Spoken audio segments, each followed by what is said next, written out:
And Sarah Willis, she gets the ball again. After a great start in game 2, she looked really good and kept them in the game with the Bandits. 4 innings, she went scoreless.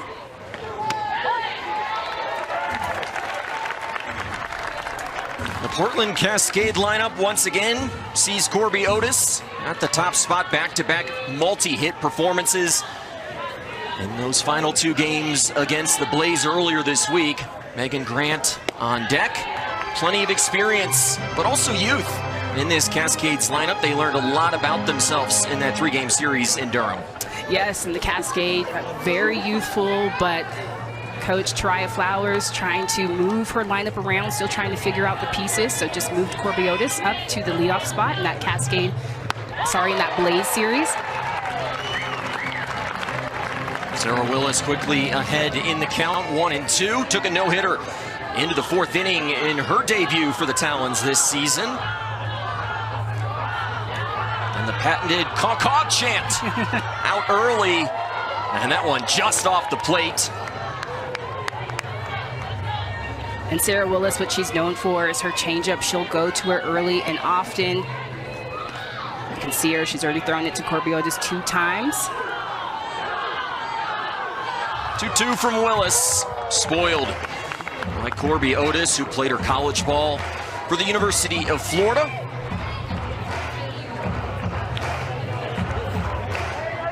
She's been a big part of the offense early on this season for this Portland side.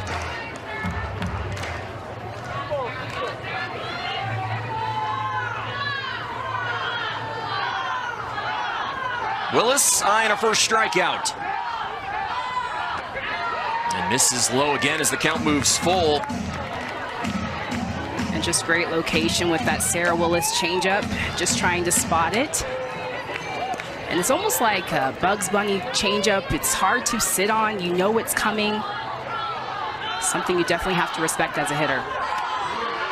High and away, and a leadoff walk to Corby Otis. The Cascade in business here in the 1st. And that'll bring up one of the most feared hitters in the country right now, Megan Grant. Just finished a senior year at UCLA where she set the all-time NCAA home runs record and got off to a fast start in her first game. Megan Grant, in her first game of her Portland Cascades career, hit one farther than I've ever seen a softball go, Natasha. It's probably still going, Noah, and Megan Grant, man, she can lay into it. Just so much power.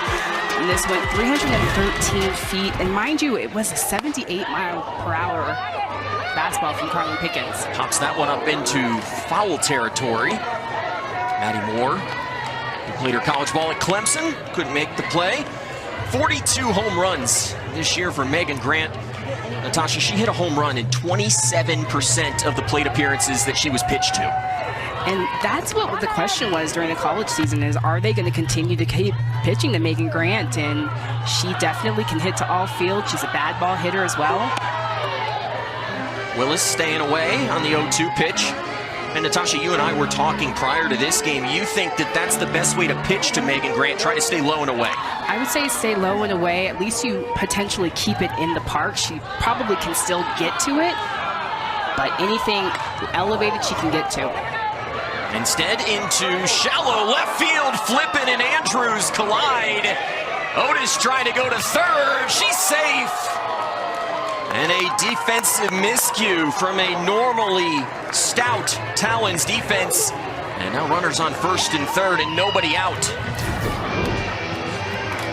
Yeah, and this is 2 of your veterans here. Hannah Flippin at short, Aaliyah Andrews in left field, and this is just a miscue. And here, this is where Aaliyah Andrews needs to call her loud and call her off. It looks like that got caught in the sun for Hannah Flippin. Andrews known as one of the best defensive outfielders in this league. A miscue there. And now an opportunity for this Cascades team to capitalize as they turn to Tora Vidalis. Vidalis starring on this Talons team that won a championship a year ago, was selected in the draft. Grounds out to short here. This could be 2. It is. But the run will score as Portland does what they've done to begin their early history. They score early in a game. And the Cascade is just about having productive outs. And this is a productive out, just seeing where the defenders are. You see Hannah Flipping playing her normal depth, playing that double play depth. And so a 6-4-3 double play for the Talons. Pitcher's best friend there for Sarah Willis. So the error by Andrews in left coming back to hurt this Talon side here in the first.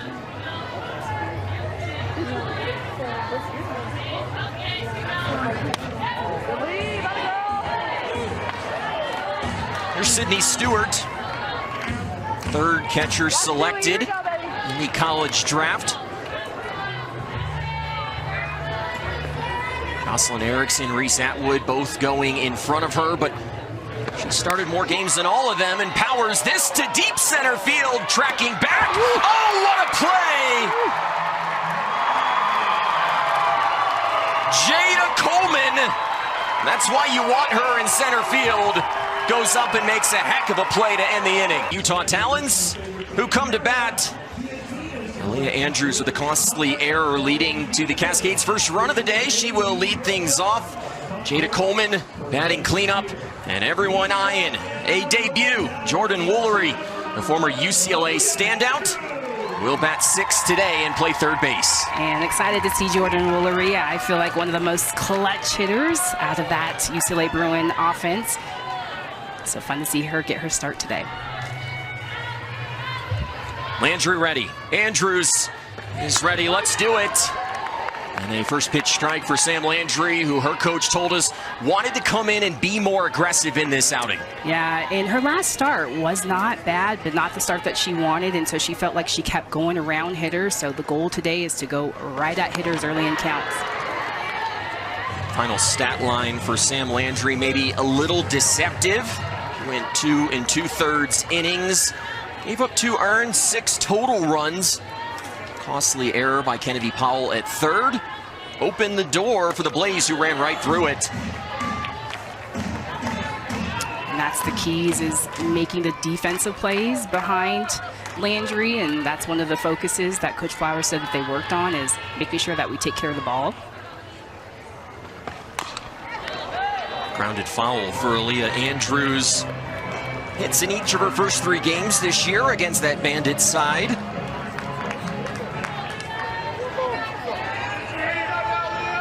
Came in as the 3rd best hitter on this team in terms of average through the first 3 games of the year. She's behind in the count here, 1-2. Sharply hit to second. And the Golden Glover, Sis Bates, makes the catch for out number 1. And just so much leadership with Sis Bates, just energy out always. And you can just see here, she's playing Aaliyah Andrews in on the baseline, knowing the speed of Aaliyah Andrews. That makes this play look easy.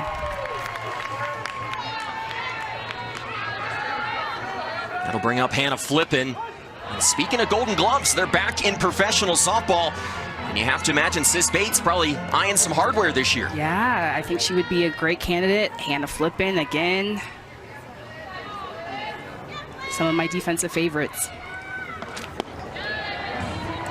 I'm just thinking about a Gold Glove. That's what you used to dream of as a kid, is being a Gold Glover and having that accolade after your name. And so just what a great opportunity for these athletes. 1-1 high, and for someone like yourself who was so good with the glove at short, that was certainly a realistic opportunity. Yeah, but we didn't have that. We didn't have that. So, you know, now that it's coming back, we'll get to talk to AJ Andrews tomorrow, the first Gold Glover. Alongside the 2-time Olympian Natasha Watley. I'm Noah Frary. First game of this series between the Cascade and the Talons. Hannah Flippin was a Defensive Player of the Year in Season 1 of the AUSL last year.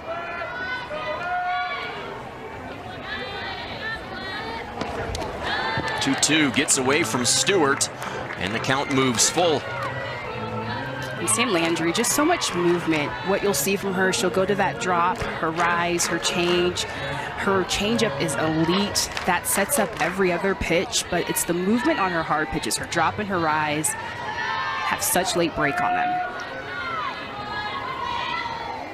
An early payoff for the ace. And a ground ball right back up the middle. You hit it right where she pitched it, and the Talons have their first base runner. And just a feisty at-bat with Hannah Flippin, fouling off a lot of pitches, getting to that 3-2 count. She gets this screwball, hits it right back up the middle. Talons runner on first. That single coming on the 6th pitch of the at-bat for Hannah Flippin. Now Savannah Jaquish at the plate for the Talons. On the corner from Sam Landry. And for Jaquish, still searching for that elusive first hit to begin this season. It's her second start at catcher today.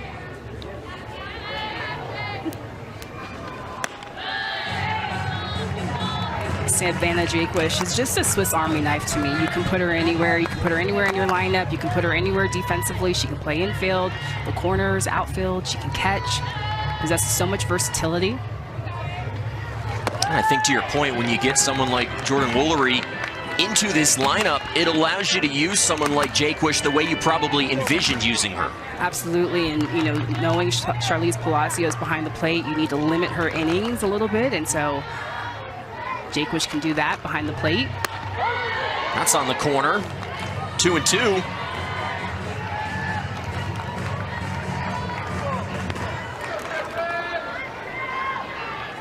Sam Landry realized she was not aggressive enough in her first outing against the Blaze. Has been much more aggressive today. Nearly got Jaquish to climb the ladder. A check to first, and Mike Bartling wasn't having the swing.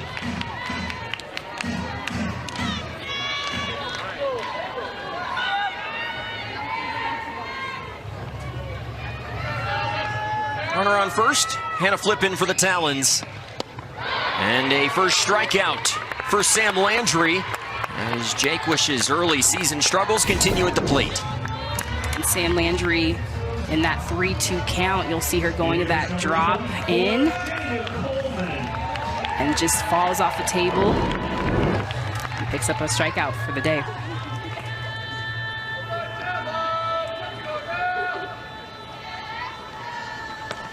That'll bring up Jada Coleman, who we saw make an excellent play to end the top of the first. That is something that she has been known to do during her pro career, also her career at Oklahoma. Behind in the count quickly, 0-2. Portland got a run in the first inning. They could have had more until Jada Coleman showed up. Yes, and this field has got to be an outfielder's dream. So much room to move and make catches, but Jada Coleman just finding this ball, hanging on to it, hitting onto the fence, pumping up her team. When you talk to people around the program, they oftentimes will say that they think Jada Coleman is the best defensive center fielder right now. And I definitely would say that she is definitely there, one of the top. I expect to see her on her 2028 Olympic team. Just great on both sides of the ball. Hits for average, she's got the speed, she can control the outfield and center field, covers so much ground. Do you like what you've seen early from Sam Landry in the circle? I do. I love how she's moving the ball around. I would like to say that I would like her to continue to stay aggressive earlier in the count. She's getting deep. 3-2 count to Hannah Flippin, 3-2 count to Savannah Jaquish. So trying to get that out pitch earlier in the count. It's all ready for the Portland ace. Just misses low as Coleman lays off. Natasha, you're in that left-handed batter's box. You know the pitcher has an incredible drop ball. What goes through your mind? For me, I definitely want to think about getting that ball out in front before it drops. I know that. Unable to do that here. This one wrapped into right field. Coleman heads to second. They're going to send Flippin home. The throw not in time. And this game is tied.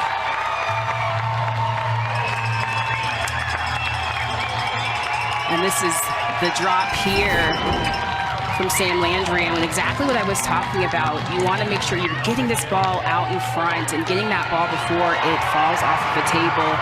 Jada Coleman doing exactly that, hitting it in the perfect spot in the field to pick up an RBI on the day. Hannah Flippin turning on the gas just in front of the throw. They bring up Charlize Palacios with a runner on second and 2 outs. She follows the first pitch back to the netting. Third-year pro. A couple of starts at catcher to begin the year today in that DP spot.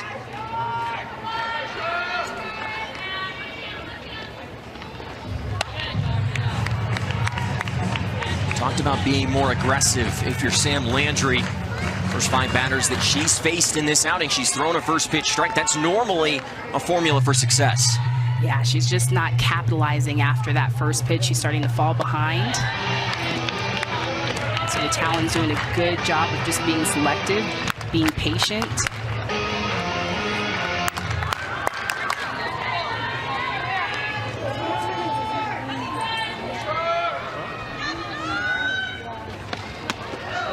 Talons trying to do what they did in the first series. 6 RBI hits with 2 outs against the Bandits. It has become an early season calling card for Cindy Ball-Malone's side. Yes, and the Talons, what they do so well is just productive hitting, timely hitting. You see Jada Coleman hitting behind the runner, going deep in the count as well, and just been able to find different ways to get it done throughout the lineup for the Talons. Natasha, you weren't a pitcher, but at what point does it start to feel like a long inning?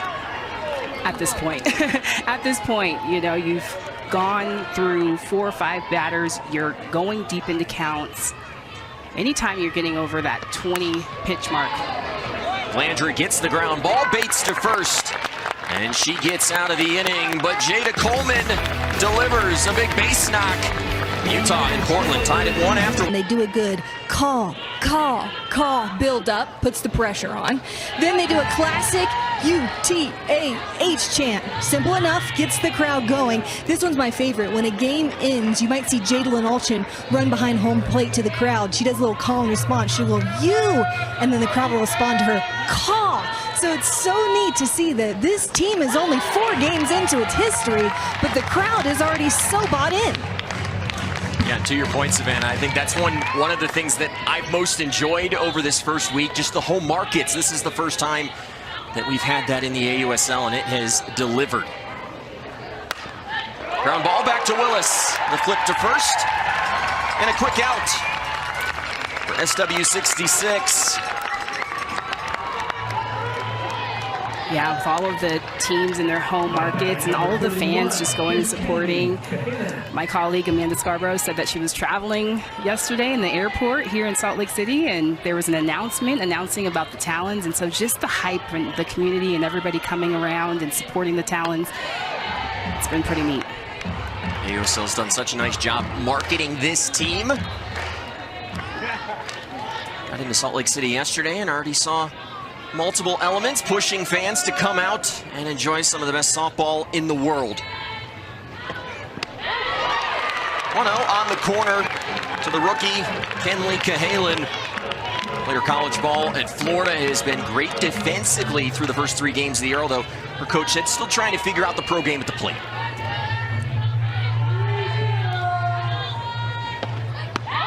That's a strike. And that's the thing, the transition from the college game to the pro game, same game, but trying to figure out a ton of incredible elite pitchers, and so trying to have that translate sometimes doesn't happen as fast as you would like. And a strikeout for Willis. Cahalan down swinging.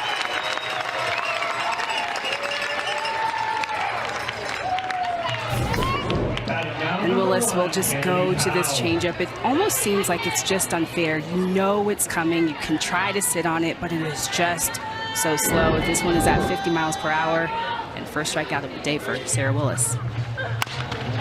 Gets a ground ball here. to second for more.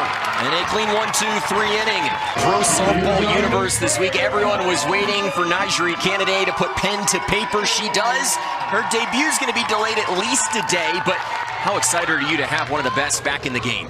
I am so excited. What Nyjah has done to this game, she's brought so many eyes, she's brought the visibility, she's exposed our game, showing what it means to invest in women, and she has carried a lot on her shoulders, and so we're so happy to see her here, and she's going to bring a lot of fans along with her too. 0-1, sharply hit down the right field line. 4 trips to the Women's College World Series during Kennedy's career. First 2 at Stanford, 2 more at Texas Tech. Just saw her pitching in the Champ Series last week. Can't wait to see her make her pro debut.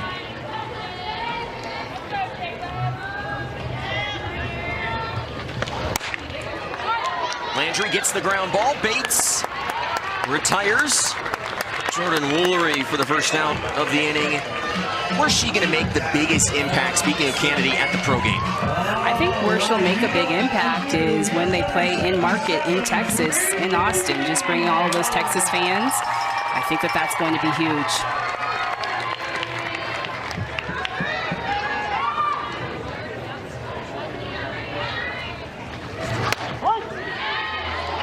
Bree Ellis stares at first pitch strike, has been, dare I say, the hottest hitter in the AUSL through the first 3 games of the year. Leads the league in average, on base percentage, slugging, OPS, you get the point.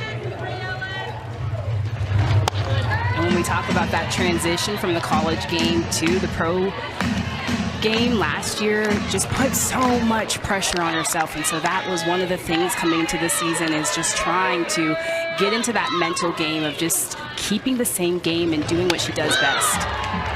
The coach said she's been playing free and easy early this season.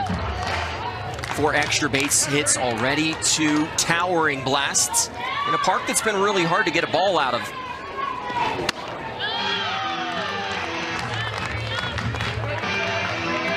She, with the dimension of this field, she even had a triple, not the most speed, but just such a big ballpark, so it's fun to see her get 3 bases underneath her. The player in the league right now that has a home run, a triple, a double, and a single to her name. Happened in multiple games, but we can call it hitting for the cycle.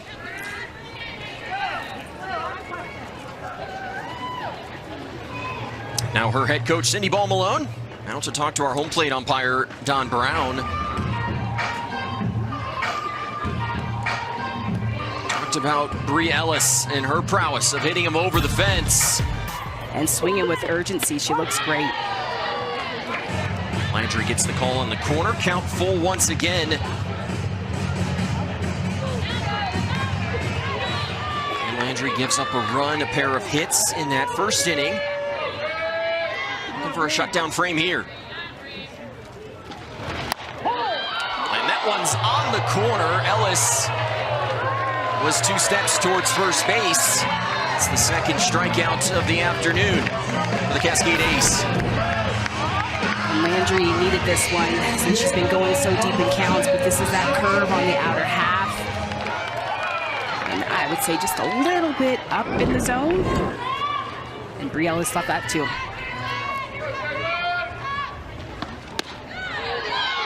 Strike zone here in the pros, about 1 softball taller at the top of the zone. Certainly benefited Sam Landry there. Ellis retired, that's been a rarity early on this season. Now Landry looking for a 1-2-3 inning.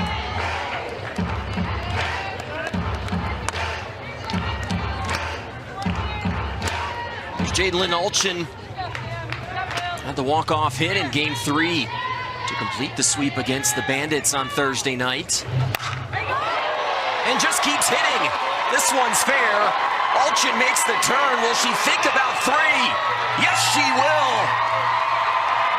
It's a 2-out triple for Jadlyn Alchin. And the Talons will see the inning continue.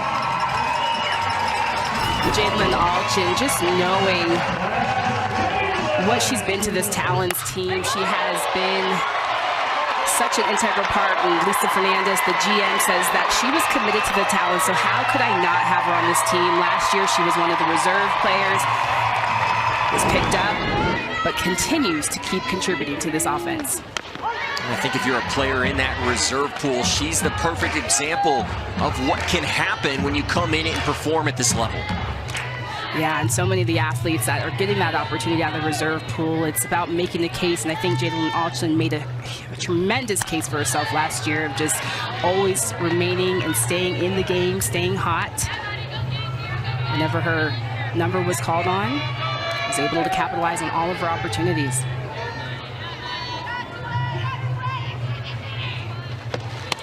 Big swing there on the 1-1.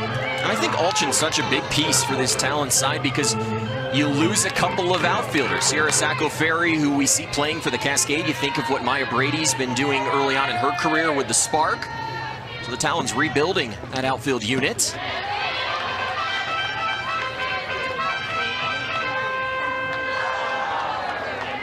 Yeah, Jalen Alchin, she's such a role player. You know, whatever you need her to do, if you need her to put up some swings offensively, defensively, she just covers so much ground, possesses so much speed as well.